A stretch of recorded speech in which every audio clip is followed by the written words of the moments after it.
Portfolio management service అనేది ఫ్యాన్సీగా sound అవుతుంది.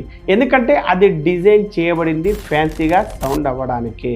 అలాగే మార్కెట్ అనేది మీరు ఇనార్బిట్ మాల్లో షాపింగ్ చేస్తున్నారా, లేకపోతే బేగం బజార్లో షాపింగ్ చేస్తున్నారా అని పట్టించుకోదు. కానీ బ్రూటల్ ట్రూత్ ఏంటంటే స్టాక్ మార్కెట్ అనేది క్రాష్ అయ్యే ముందు మీరు నెలకు 10 లక్షలు సంపాదిస్తున్నారా, లేకపోతే నెలకు 30,000 సంపాదిస్తున్నారా అని చెక్ చేయదు. పిఎంఎస్ ఏమో ఓనర్స్ చాయిస్, ఎస్ఐపి అయితేనేమో డ్రైవర్స్ చాయిస్ అన్నట్టుగా ఫీల్ అయ్యాడు. జూబ్లీ హిల్స్లో ఉంటున్న వెంకటరెడ్డి BMW కారుకు డ్రైవర్గా శంకర్ 8 ఏళ్ల నుండి పనిచేస్తున్నాడు. పంక్చువల్గా ఉంటాడు, నమ్మకస్తుడు. ఇప్పుడు అతను ఇన్వెస్టర్ కూడా అయ్యాడు. ఒకరోజు పొద్దున్నే శంకర్ ఫోన్లో మాట్లాడుతున్నాడు. వెంకటరెడ్డి బ్యాక్ సీట్లో కూర్చున్నాడు. అవునరా, నేను నెలకు 10,000 రూపాయలు ఎస్ఐపి కడుతున్నాను, నువ్వు కూడా కట్టు, డబ్బులు వేస్ట్ చేయకు, ఇన్వెస్ట్ చేసుకో అని శంకర్ ఫోన్లో అంటుండగా ఆయన విన్నారు. నువ్వు ఎస్ఐపి చేస్తున్నావా అని వెంకటరెడ్డి అడిగాడు, కొంత సర్ప్రైజ్గా, కొంత క్యూరియస్గా కూడా. అవును సార్, నా ఫ్రెండ్ కూడా అమీర్పేటలో ఉంటాడు, 2 ఏళ్ల క్రితం చెప్పాడు. నేను ఎవ్రీ మంత్ 10,000 రూపాయలు మ్యూచువల్ ఫండ్స్ లో ఇన్వెస్ట్ చేస్తున్నా. నేను పెట్టిన 1,20,000 ఇప్పుడు 1,65,000 రూపాయలు అయ్యాయి అని శంకర్ చెప్పాడు. వెంకటరెడ్డి కొంత అసౌకర్యంగా ఫీల్ అయ్యాడు. ఎందుకంటే అతని వద్ద పనిచేసే డ్రైవరు మ్యూచువల్ ఫండ్స్ లో ఇన్వెస్ట్ చేస్తున్నాడు. అదే మ్యూచువల్ ఫండ్స్ లో ఇన్వెస్ట్ చేయమని ఒక MFD అంటే ఒక మ్యూచువల్ ఫండ్ డిస్ట్రిబ్యూటర్ వారం రోజుల క్రితం తనకు సజెస్ట్ చేసిన విషయం ఆయనకు గుర్తుకొచ్చింది. తనకు మాదాపూర్ లో ఉన్న ఒక అపార్ట్మెంట్ సేల్ చేసినప్పుడు వచ్చిన 75 లక్షల రూపాయల గురించి చెప్పినప్పుడు ఆ MFD సలహా ఇచ్చాడు. ఇప్పుడు తన డ్రైవర్ కూడా మ్యూచువల్ ఫండ్స్ లో పెడుతున్నందున ఆయన మ్యూచువల్ ఫండ్స్ లో పెట్టకూడదు అని అనుకున్నాడు. ఒక ఫైనాన్షియల్ అడ్వైజర్ అడిగాడు. అప్పుడు అతను ఆయన ఇన్వెస్ట్మెంట్ సైజ్ కి పోర్ట్ఫోలియో మేనేజ్మెంట్ సర్వీసెస్ అంటే PMS అయితే బాగుంటుంది, అది కేవలం మీలాంటి ఎలైట్ ఇన్వెస్టర్స్ మాత్రమే, అందులో మినిమం ఇన్వెస్ట్మెంట్ 50 లక్షలు, జూబ్లీహిల్స్, బంజారాహిల్స్లో ఉంటున్న చాలా మంది క్లయింట్స్ ఇది యూజ్ చేస్తున్నారు అని చెప్పాడు. ఎలైట్ ఇన్వెస్టర్స్ అనగానే బాగా నచ్చింది వెంకటరెడ్డికి. అతను బిలాంగ్ అయ్యేది అక్కడే. డ్రైవర్తో సేమ్ కేటగిరీలో లేను అని అనుకున్నాడు. ఒక్క వారంలోనే వెంకటరెడ్డి 75 లక్షల రూపాయలను PMS స్కీమ్లో ఇన్వెస్ట్ చేశాడు. చాలా హ్యాపీగా ఉన్నాడు. ఎందుకంటే ఇది అంటే PMS ఏమో ఓనర్స్ చాయిస్, ఎస్ఐపి అయితేనేమో డ్రైవర్స్ చాయిస్ అన్నట్టుగా ఫీల్ అయ్యాడు. ఇప్పుడు నేను చెప్పిన సంఘటన నిజంగా జరిగింది, కాకపోతే పేర్లు మార్చాం అంతే. సో ఈ వీడియోలో ఈ రోజుల్లో చాలా మంది ఫాలో అవుతున్న అతి ముఖ్యమైన క్లాస్ బేస్డ్ ఇన్వెస్టింగ్ అనే ఒక కాన్సెప్ట్ గురించి తెలుసుకోబోతున్నాం. అందులో ఉండే నిజాల గురించి కూడా చాలా డీటెయిల్డ్గా తెలుసుకుందాం. ఇలాంటి వాల్యుయేషన్ ఇస్తున్న వీడియోలు మీకు అందిస్తున్నందుకు మేము ఎక్స్పెక్ట్ చేసేది ఒకటే, కనీసం 5,000 లైక్స్. దాంతో మా టీంకు ఇలాంటివి మరిన్ని తేవడానికి మోటివేషన్గా ఉంటుంది. ఇప్పుడు అసలు వీడియోలోకి వెళ్దాం. మన తెలుగు రాష్ట్రాల్లో మనం అన్నింటిలోనూ ఇన్విజిబుల్ బౌండరీస్ క్రియేట్ చేసుకుంటూ ఉంటాం. స్కూల్స్ విషయానికి వస్తే Jubilee hills public school versus Delhi public school versus local school. Hospitals విషయానికి వస్తే Apollo versus NIMS versus government hospital. కార్ల విషయానికి వస్తే BMW వర్సెస్ మారుతి. ఇప్పుడు ఇదే ప్యాటర్న్ ఇన్వెస్ట్మెంట్లో కూడా చూపిస్తున్నారు. ఒక మామూలు ఉద్యోగి ఎవరైనా 30,000 రూపాయలు నెలకు ఎర్న్ చేస్తూ 5,000 రూపాయలు ఎస్ఐపి చేస్తే మనం అంటాం స్మార్ట్ మంత్లీ సేవింగ్స్ అని. కానీ సంవత్సరానికి 1 కోటి రూపాయలు సంపాదిస్తున్న ఒక వ్యక్తి సేమ్ స్ట్రాటజీ యూజ్ చేయాలనుకుంటే అతను అంటాడు ఇది నా స్టేటస్కు సూట్ కాదు అని. కానీ బ్రూటల్ ట్రూత్ ఏంటంటే స్టాక్ మార్కెట్ అనేది క్రాష్ అయ్యే ముందు మీరు నెలకు 10 లక్షలు సంపాదిస్తున్నారా, లేకపోతే నెలకు 30,000 సంపాదిస్తున్నారా అని చెక్ చేయదు. కొన్ని హై ఎండ్ కమ్యూనిటీస్లో, లగ్జరీ అపార్ట్మెంట్స్లో ప్రతి చోట రిపీట్ అవుతున్న కథలు ఇవి. వీడియో మొదట్లో చెప్పుకున్న వెంకటరెడ్డి స్టోరీ ఎవ్రీవేర్ జరుగుతూ ఉంటుంది. హైదరాబాద్ గచ్చిబౌలిలో, విజయవాడ MG రోడ్లో, విశాఖపట్నం బీచ్ రోడ్లో. ఒక ఇన్వెస్టరు హైటెక్ సిటీలో ఉన్న 3 BHK అపార్ట్మెంట్ 2 కోట్లకు అమ్మేశాడు. ఒక mutual fund distributor SIP suggest చేసినప్పుడు అతని రియాక్షన్ ఆల్మోస్ట్ ఇన్సల్టింగ్గా ఉంది.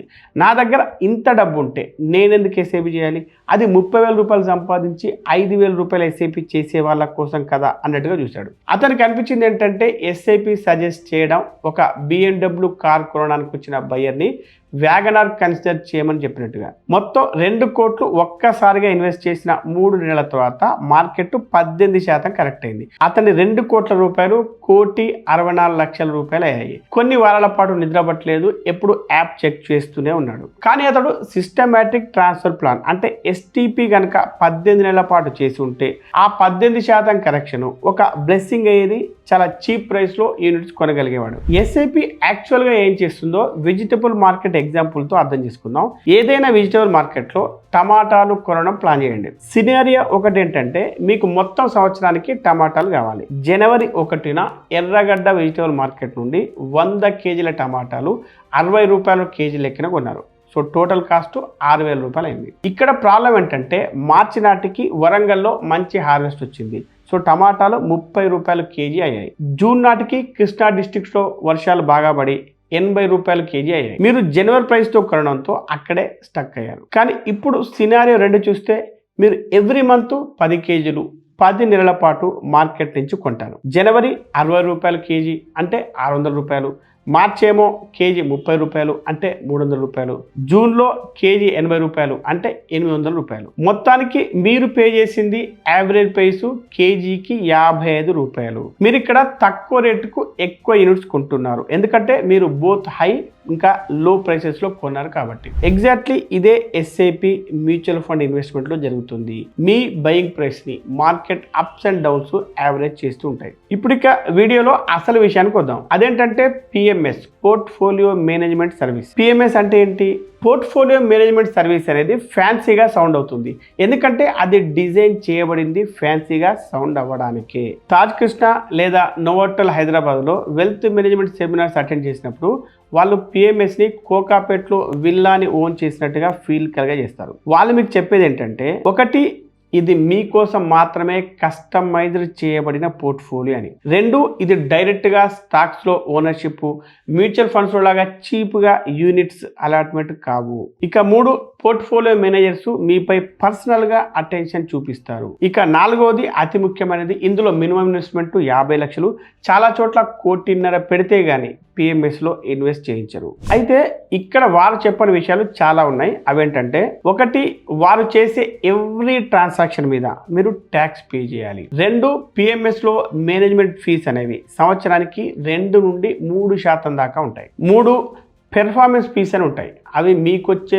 ప్రాఫిట్స్ మీద 10 to 20% దాకా ఉంటాయి. ఇక 4, ఇందులో మ్యూచువల్ ఫండ్స్ లాగా రెగ్యులేటరీ మానిటరింగ్ అనేది అస్సలు ఉండదు, ఉన్నా కూడా చాలా నామ మాత్రమే. ఇవన్నీ విన్న తర్వాత మీరు ఇప్పుడు పిఎంఎస్ యొక్క రియల్ కాస్ట్ ఎలా ఉంటుందో, మీ డబ్బు ఎక్కడెక్కడ లీక్ అవుతుందో యాక్చువల్ నెంబర్స్తో ఒక రియల్ ఎగ్జాంపుల్ చూద్దాం. విజయవాడలో ఉండే సురేష్ ఒక పిఎంఎస్ ఇన్వెస్టరు, హైదరాబాద్లో ఉండే రమేష్ ఒక మ్యూచువల్ ఫండ్ ఇన్వెస్టరు. ఇద్దరు 50 లక్షల రూపాయలు 5 సంవత్సరాల కోసం ఇన్వెస్ట్ చేశారు.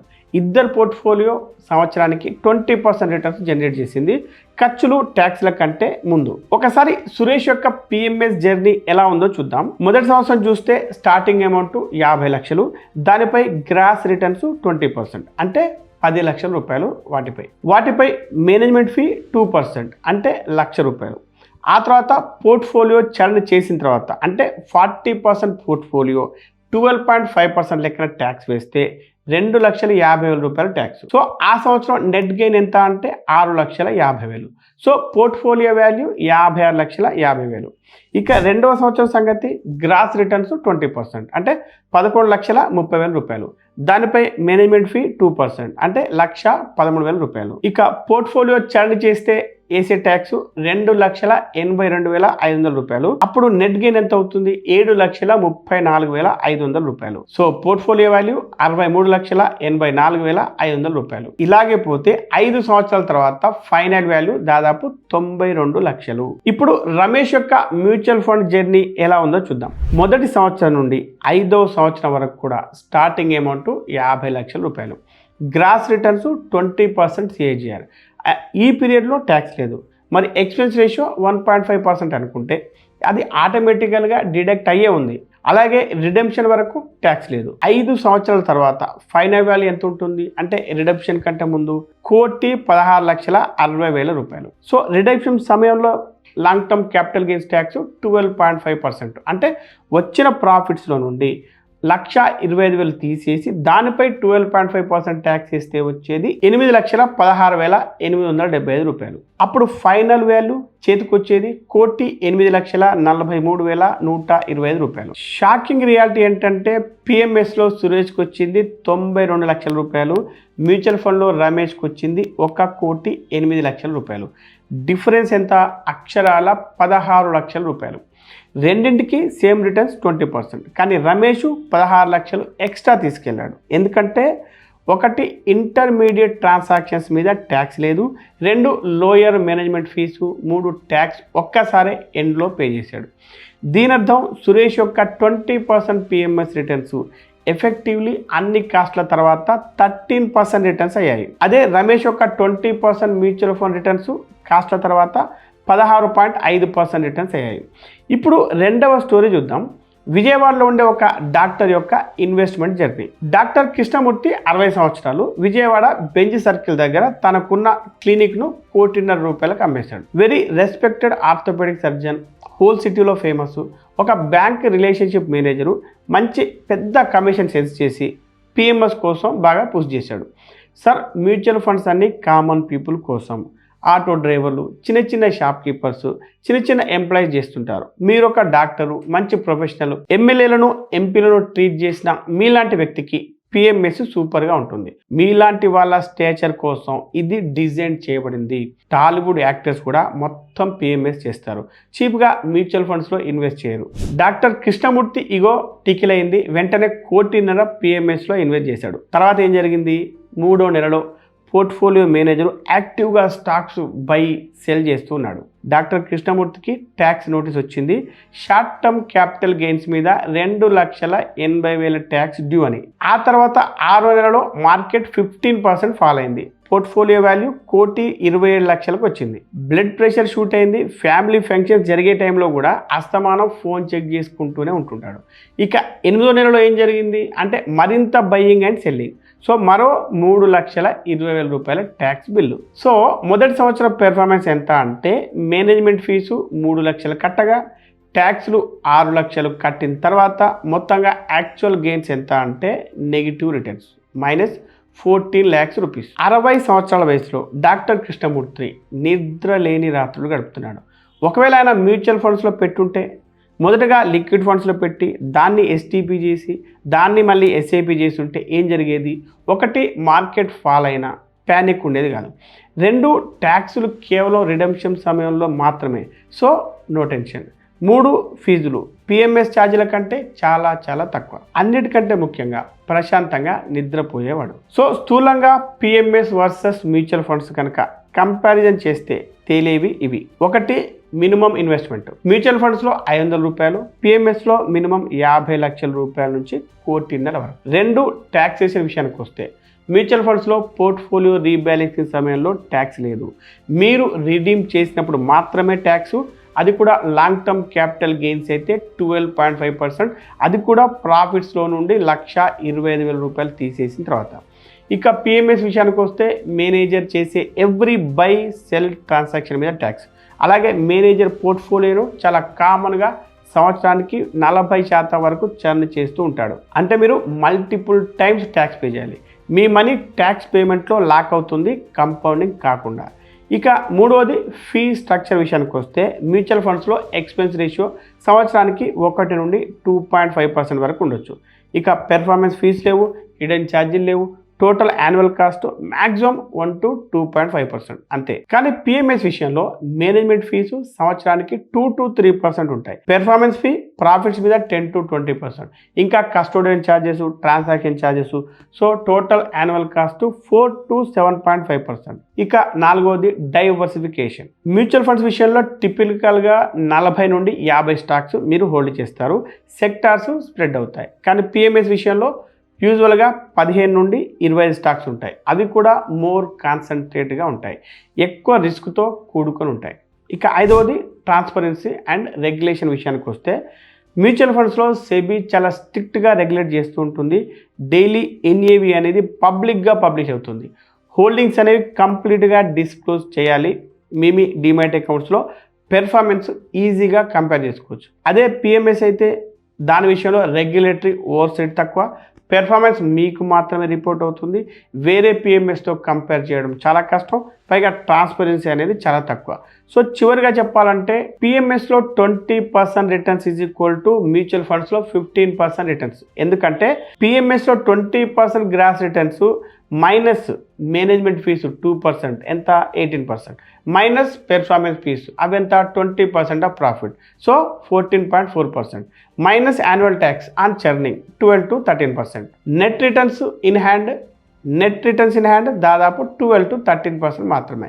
ఇక మ్యూచువల్ ఫండ్స్లో 15% గ్రాస్ రిటర్న్స్ అనుకోండి, minus expense ratio 1.5% is equal to 13.5%. So ఇందులో ఇంటర్మీడియట్ ట్యాక్సెస్ లేవు, కంపౌండింగ్ అనేది కంటిన్యూ అవుతుంది. ట్యాక్స్ రిడెంప్షన్ సమయంలో మాత్రమే, అది కూడా చాలా సంవత్సరాల తర్వాత.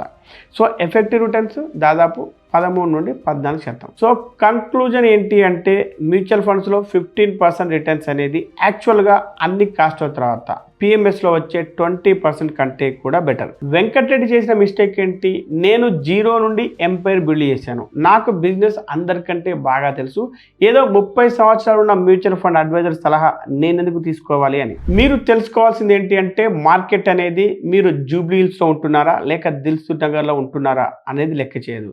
అలాగే మార్కెట్ అనేది మీ కిడ్స్ ఓక్ రిడ్జ్లో స్టడీ చేస్తున్నారా లేకపోతే గవర్నమెంట్ స్కూల్లో స్టడీ చేస్తున్నారా అనేది పట్టించుకోదు. అలాగే మార్కెట్ అనేది మీరు స్విట్జర్లాండ్లో వెకేషన్ చేస్తున్నారా లేకపోతే తిరుపతిలో తిరుగుతున్నారా అనేది అస్సలు పట్టించుకోదు. అలాగే మార్కెట్ అనేది మీరు ఇనార్బిట్ మాల్లో షాపింగ్ చేస్తున్నారా లేకపోతే బేగం బజార్లో షాపింగ్ చేస్తున్నారా అని పట్టించుకోదు. మార్కెట్ ఒక్కటే పట్టించుకుంటుంది, మీరు స్మార్ట్గా ఇన్వెస్ట్ చేశారా లేదా అని. ఈ వీడియో మీకు నచ్చితే లైక్ చేయండి, కామెంట్ చేయండి, మీకు తెలిసిన వారందరికీ ఈ వీడియోను షేర్ చేయండి. Be rich, stay rich.